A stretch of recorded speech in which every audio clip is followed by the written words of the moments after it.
Hablaremos sobre los ciclos biogeoquímicos. Yo les hablaré sobre el ciclo del carbono. Mi nombre es Juan José y les voy a hablar del ciclo del fósforo. Hola, mi nombre es Omar y voy a hablarles del ciclo del agua.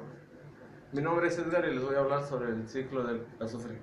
Soy Jonathan y les voy a hablar acerca del ciclo del nitrógeno. ¿Qué son los ciclos biogeoquímicos? Bien, el ciclo bioquímico proviene del griego bios, que significa vida, geos, que significa tierra, y química, que es la interacción entre la materia en el universo. El término ciclo biogeoquímico deriva del movimiento cíclico de los elementos que conforman los organismos biológicos y el ambiente geológico en el cual interviene un cambio químico. ¿Cuál es la clasificación de los ciclos biogeoquímicos? Bueno, uno de ellos es el ciclo sedimentario, en el cual los organismos se mantienen en la capa terrestre, en el cual también sabemos que hay rocas, sedimentos, etc. Los elementos de este ciclo sedimentario pueden tardar entre las rocas de miles a millones de años. El ciclo de los gaseosos se encuentra entre la atmósfera y los seres humanos. El ciclo hidrológico, este ciclo ya lo conocemos todos y es el ciclo del agua. Líquido gaseoso en un medio. Bien, en el ciclo del agua existen varias etapas. Una de ellas, como lo podemos mostrar a continuación en la lámina, es la evaporación. Esa es la primera etapa. En la evaporación, el agua contenida en los océanos se evapora, produciendo la condensación. En la condensación, podemos observar que va a un cambio de agua caliente a agua fría, en la cual se mantiene sobre las nubes en la atmósfera. Contenida en la atmósfera le sigue la siguiente etapa, que es la precipitación. En la precipitación podemos observar que el agua lluvia a temperatura ambiente y el agua fría en las altas montañas cae sobre las partes más altas. Esto produce la siguiente etapa, que es la filtración. En esta etapa existen dos vías. Una de ellas, que es la que va hacia los ríos, mantos, etc. Otra de ellas es la que se va almacenada en el subsuelo. Esta agua que se almacena en el subsuelo, de nuevo irá a caer a las aguas oceánicas. Cabe mencionar que en la etapa de evaporación existen dos subetapas. Una de ellas es la sublimación, que es la evaporación del agua de las montañas hacia la atmósfera en las nubes, y la transpiración, que esa proviene del rocío. El rocío encontrado en las hojas de las plantas de alguna manera se evapora para formar nubes. Esto es en cuanto al ciclo del agua. Es el cuarto elemento químico más abundante del universo y este forma parte de las moléculas orgánicas como la glucosa, la proteína y los ácidos nucleicos. En el ciclo del carbono existen dos tipos de carbono, el carbono inorgánico y el carbono orgánico. El carbono inorgánico se forma cuando los organismos marinos absorben o toman una parte del dióxido del carbono que se encuentra en el agua para formar sus caparazones o arrecifes que son ricos en carbonato cálcico. Al morir, estos son depositados en el fondo del océano en forma de rocas sedimentarias. Cuando esto sucede, ese carbono ya no pertenece al ciclo, pues es depositado en el fondo.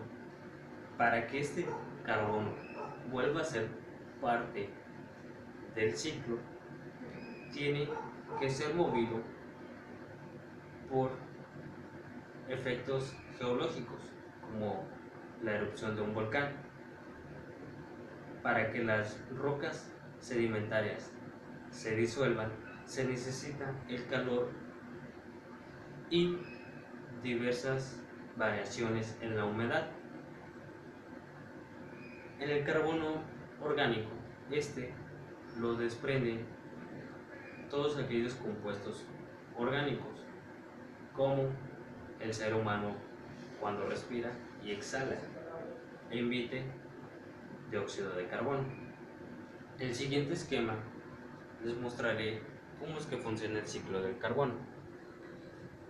El dióxido de carbono se encuentra en la atmósfera, el cual es absorbido por árboles o plantas, que éstas lo usan en el proceso de fotosíntesis, liberando como desecho el oxígeno, el cual es el que nosotros respiramos. El ciclo también forma parte de la cadena alimenticia, pues los animales herbívoros comen a las plantas, las cuales contenían carbono, que este carbono ya forma parte del animal herbívoro. Cuando el animal herbívoro es comido por otro animal, el cual es carnívoro, este absorbe todo el carbono, el cual, cuando este animal carnívoro muere, entran las bacterias y hongos para descomponerlo, las cuales estas liberan el carbono que vuelve a ser nuevamente parte del ciclo. Los seres humanos respiran oxígeno y exhalan dióxido de carbono, el cual va a la atmósfera. Las fábricas emiten dióxido de carbono. Cuando los animales mueren, pasan a la parte de ser fósiles y combustible fósil. Es así como funciona el dióxido de carbono. Pero este dióxido de carbono es muy importante para el ser humano, ya que, como mencioné al principio, forma parte de micromoléculas orgánicas y se encuentra en la mayor parte de los seres vivos. Gracias. Ciclo del nitrógeno. El ciclo del nitrógeno es un ciclo típico de nutrientes gaseosos. El principal componente del nitrógeno lo constituye la atmósfera terrestre. El nitrógeno atmosférico se combina, es decir, se fija con otras sustancias para dar lugar a compuestos orgánicos que utilizan las plantas y los animales.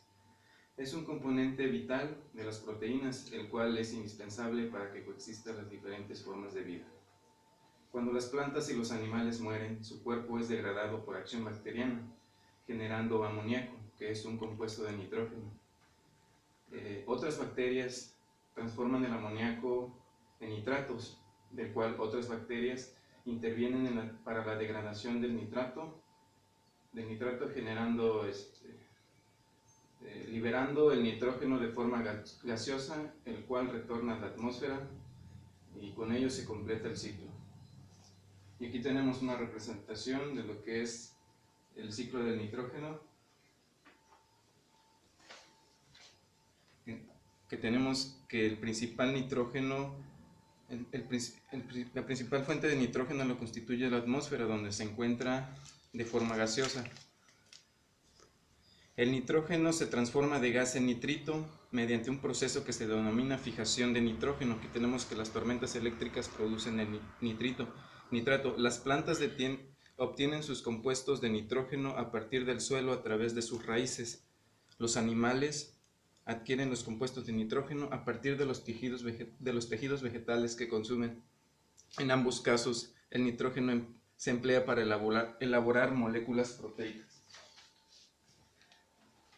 Los compuestos de nitrógeno regresan al suelo cuando las plantas y los animales mueren, o bien cuando los animales eliminan sus productos de desechos.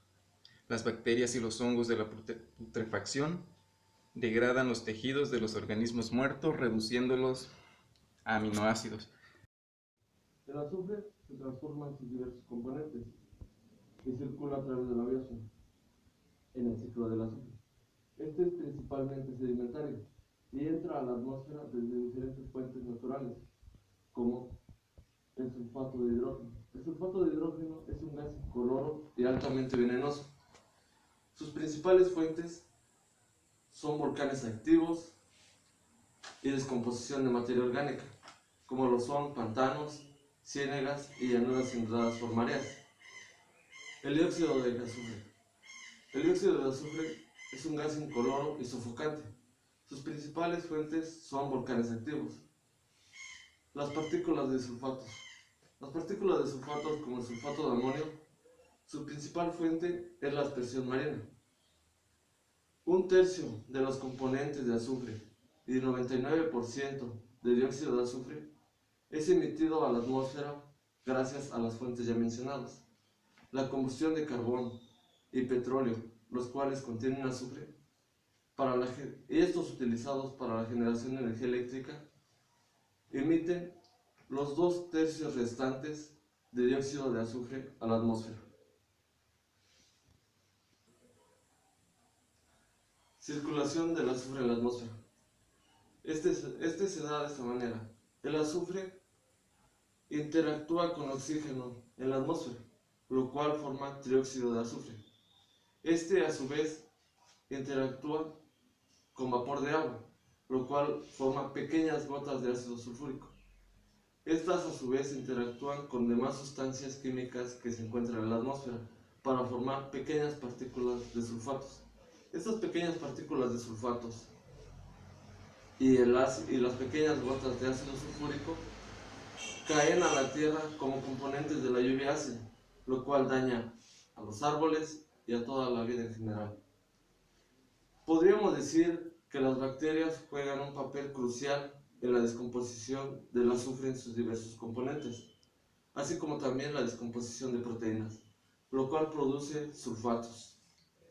Ahora les explicaré la lámina del ciclo del azufre.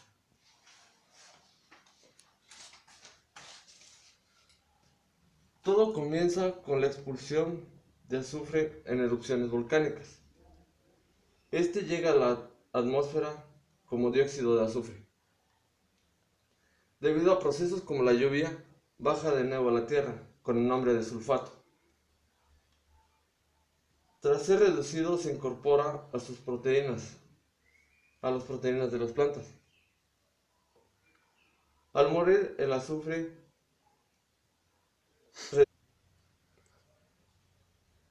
al morir las plantas, el azufre reducido de las proteínas entra en el ciclo del azufre